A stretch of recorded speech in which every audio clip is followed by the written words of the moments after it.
Well, welcome back to the Full View, of course, giving you a full view of all the election results as they trickle in. Of course, my colleague Stephen Huertas is at the Rock in Pretoria. Stephen, I hope you can hear me. What's the latest there?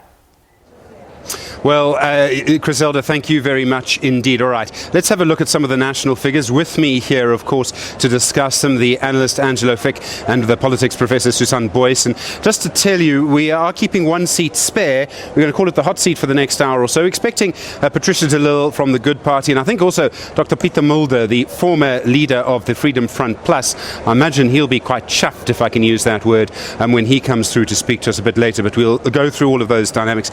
As you can see, the national picture here, this is from the Electoral Commission website for the moment, and you can see, when we look at a percentage of the vote that has been counted, just under 60%, 58.47% of the voting districts now completed, and you can see the ANC on 51%. Sorry, this is in Gauteng, so let's just go to the national picture very quickly, and you can see in the national picture the ANC sitting on 56.86%, the Democratic Alliance on 22.55%, and the EFF on 9.72%. So let me put this to the analysts, and I suppose in a way, let me start with you, Professor Booysen. In a way, the story of this election, in the national picture at least, is it's kind of what we thought. We expected the smaller parties not to do very well. Yes. We expected the top three to do very well, and they're all kind of in the ranges that were predicted. Roughly, yes, and sometimes also lower ranges. And the ANC and the DA are the losers in this. ANC bigger than the DA, and EFF not growing by as much as we had expected. But it is almost as if the last 5 years of politics have not happened.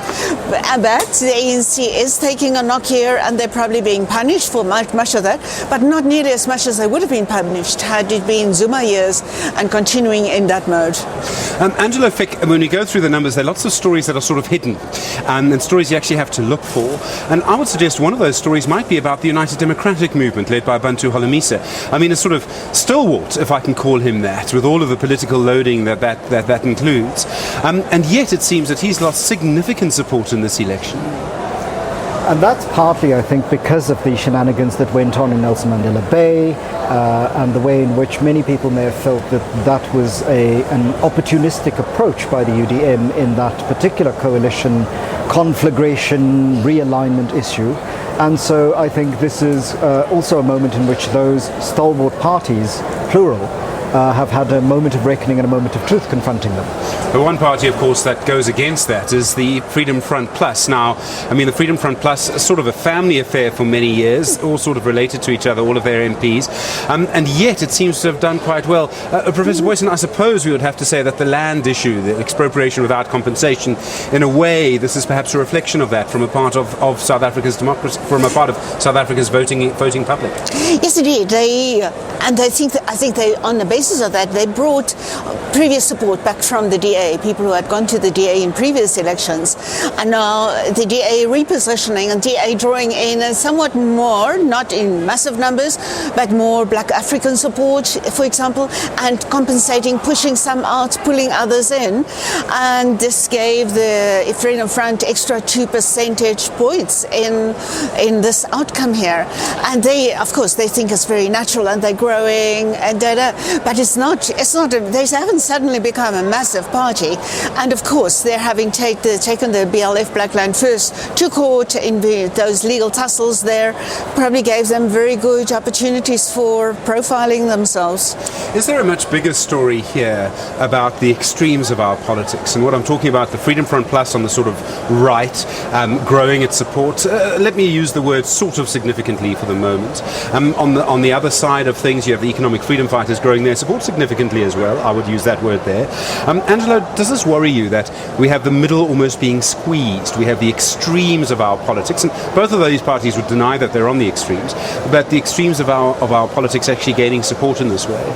I don't actually read them as extremes in that way, and I don't think of them in the same way as related to the centre of South African politics. The centre of South African politics is, as you rightly point out, populated by the African National Congress and by the Democratic Alliance. And I have the approach of somebody like Tariq Ali that it is actually a dangerous centre, because it is in that centre that all sorts of policies are passed that have made the society the unequal society that it is. There's often this assumption that all of the malaise and problems of contemporary South Africa can be laid at the hands of colonialism and apartheid. But we have built the society of inequality over the last 25 years on the bedrock of apartheid and colonialism. And the centrist parties need to take some responsibility for having passed policies that in some senses enabled that. So the energy insecurity, the very bad education policies, those are all deeply centrist policies that even the World Bank and World Economic Forum people and the IMF are beginning to question the consequences of. And so when I think of the Freedom Front Plus and the economic freedom fighters, I think of the one as a fringe element in South African politics because they represent a certain way of looking at the country that is perhaps founded in a heterodox view of what it is we have. The other one, the economic freedom fighters, is to me a very different sort of issue, which is a mixed bag of critiques that don't really offer how in a constitutional democracy the critiques and proposals that they make will be realized in their lifetime as a party. Right, I'm going to stand up again and we're going to look at the Gauteng numbers. Now, we're going to just do something before we talk about the Gauteng numbers, but let's just go to those Gauteng numbers very quickly. And what's interesting about the Gauteng numbers, I think, and that in a way it's not necessarily being noticed, is that if you look at the Gauteng numbers, what you're seeing is that the ANC is still just above 50% there, but the Democratic Alliance on 26%. Now in Gauteng, we're looking at just under half of the votes being captured, or half of the voting districts actually reporting. What's really interesting about this, though, is that at the moment, the DA, on the projections that we have, the Democratic Alliance is going to get a smaller percentage of votes in Gauteng than it actually did in 2014. And Angelo, I would suggest that's actually quite a big move. In a way, that's one of the stories of the election. The DA has done worse in Gauteng in this election than it did 5 years ago. And that's something that they would have to explain, and part of that explanation may just have arrived on the set, but part of that explanation also has to lie in, it's one thing to be in opposition and having your opposition record as the basis on which you want voters to judge you, and it's another to have governed the city of Johannesburg and the city of Tshwane and having voters judge you on that performance over the last 2.5 years in what is now a general election. It's an unfair judgment, but it is certainly one that the Democratic Alliance would have to deal with. All right, well, let's welcome to our set here at the Election Centre the leader of the Good Party, Patricia de Lille. Of course, the Good Party is fighting its first election, although Patricia de Lille is not fighting her first election. Patricia, good evening to you. Thank you so much. Good evening, Steve. Okay, how are you feeling tonight? I mean, you've got, I think, 0.58% of the vote. You've been watching the votes coming in through the day. You're probably looking at maybe 2 seats in Parliament. First of all, we're very grateful for any votes that we are getting, and I want to thank South Africans for that. For us, it's a victory because we've only been 4 months old, and we are busy putting the foundation so that we continue to build on the next 2 years leading up to 2021. So it is a start, but you know, we live in a multi-party democracy. And as part of the contestation that we see today is a contestation of ideas. And we put in our idea of building a good country, looking for good people. Good people are not racist. Putting a plan to how to fix South Africa forward, and that's what we've put before the electorate. And so now that we've received some votes and maybe some seats, we will go and implement that mandate. One of the sort of dynamics around your party is whether or not it's going to be based, or everyone's using the word stronghold this election, in the Western Cape. I mean, in the Western Cape provincial election, you got 3% of the vote there. I'd have to check the maths. I don't know if that'll give you a seat in the provincial legislature. Are you expecting that it will? Well, no, we didn't go out with any expectations. We know that we tried our best to do what we can in the space of 4 months, and therefore for us it's a victory to get votes anywhere in the country, and we will be happy with whatever votes we get in the end of this elections. You're not disappointed at all that it doesn't look at the moment that you will hold the balance of power in any way? I mean, it was a terrible falling out with the Democratic Alliance. No, we never participated in election thinking who we're going to go jump into bed with. We knew that it's 4 months and we have to put in everything. In fact, I enjoyed the 4 months more than sitting here at the IEC Centre waiting for results to come in. Can I ask, I mean, if you'll forgive me, you are one of the smaller parties. Yeah. We saw a large grouping of the smaller parties about an hour ago now as the Full View came to air tonight, and they were contesting the results of the election. They say it's not free and fair, they're lodging complaints, etc. Are you joining them in that, or do you see things differently? No, I understand that there was a caucus of the smaller parties, and already we are being branded as the biggest of the smallest parties. But we were together during the IEC briefing, where all political parties accepted the IEC's commitment, one, to go and investigate the allegations of, the indelible ink, and that they will come back to us before they make the final announcement. The IEC informed us about the arrest that's being made, and I thought everybody was happy with that. I certainly feel that we should give them the space to go and investigate and then come back to us. I wasn't aware about what happened just about half an hour ago. All right. Patricia, if I may, you have been through several parties over time. You're starting a new party so now. What? Well, it's not a. It's a fact. I'm not making a comment. You'll know if I'm making a comment. The point I'm making is that to start a political party is actually quite. Let's put it this way: the economic freedom fight is sort of 6 years old. 10% of the vote. It's hard work, is the point that I'm making. Yes. You're ready for what's going to be a long uphill fight, and at least probably another election away from being a substantial force in South African politics. There's a lot of work you would have to do. Many people have asked me, why did you start the Good Movement or the new party? And my answer was simple: because I can. It's my constitutional right. And I think it's elections that do the sifting. I hear the media complain about 29 parties participating, but you forgot to recognize the right of those people to do it. And then now, after this election, some parties most probably disappear. And then next election, they will come again. So we just have to get used to the multi-party democracy. It's hard work. You need resources. You need committed people. And that is why we had researched some solutions, tried and tested solutions in our plan how to fix South Africa. So you don't have to, as an opposition party, just repeat all the problems all over again, but you actually put solutions on the table. And I'll put it to a DA government or to an ANC government and say, can we try this solution? It's going to be hard work, but like I was saying, for me, it is the phase of my life that I'm designing.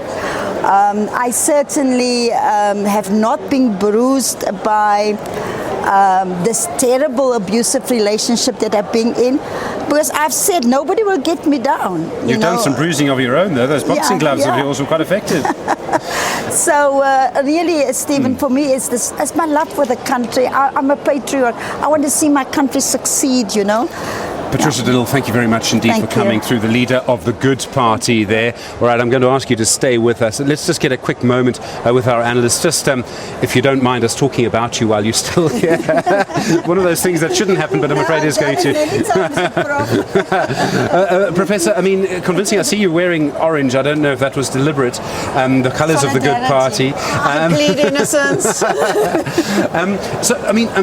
What we do see is that someone like Patricia Diddle, if I may say, fierce, determined, back possibly in the National Assembly, can actually have quite an impact. We've seen that happen with smaller parties in the past. Yes, we would like to remember that the arms deal revelations in that public forum first came from the Honourable.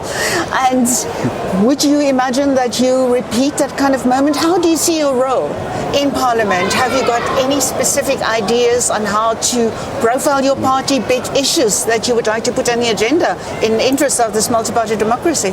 Most definitely, Prof. What also inspired me every morning in this short campaign was that I also was thinking about breaking this toxic male masculinity that you see in Parliament. To fight to get more women representation in Parliament is not enough. We need women in leadership. And I've certainly been never intimidated by size, whether you're a big party or a small party. It's always been about issues. So I've already established a corruption desk. There are some 5 emails that came in already, another 4 for municipalities. So I will be focusing again on corruption. But the second issue that I want to focus on, and that affects all governments at all levels, is the issue of spatial planning. race and space still too much determine where you live today. And we've not done enough since 1994 to deal with the apartheid spatial planning, and that's also going to be one of my key issues. And then, of course, environmental justice, and then the whole issue about women and young people. I don't want to see a women's league or a youth league. They must be part and parcel of the mainstream to drive those issues within our society today. Yes, I've got a plan. I'm very excited. Some will listen to my plan, some won't, but it's also their democratic right. Cape Town really done very well in terms of spatial planning and big business encroaching on historical areas like Observatory, for example. Oh no, I know that gentrification certainly, but at least I released 12 parcels of land very close to the city and wanted to bring integration to that way. I'm afraid the campaigning is over. Very quickly, Angelo, Fick, I mean, Patricia Diddle does make a very good point, surely, about the masculinity. She uses the word toxic masculinity in Parliament. So yes, it is more than just a matter of numbers. In South African politics, having the presence of women is not enough. We live in a constitutional democracy. We have the Commission for Gender Equity. We have a feminist constitution and a feminist judiciary and judicial system in some respects that doesn't work itself out in the practice of how in a country with this kind of femicide we experience this. And so it is very important then for members of Parliament to agitate beyond their party's interests for the interests of the 54% of the population that has to live with the toxicity created in this country for the majority on an everyday basis. All right. If you're watching on SABC 2, good evening to you. Thank you very much indeed for joining us. And of course, we'll keep you very much up to date with the numbers, with the personalities, with the politicians, with the analysts. If you want to know what's happening, if you want to feel it, you're absolutely in the right place. Let's go back to Griselda, who's standing by in our Joburg studios, and let's have a look at what's happening around the country.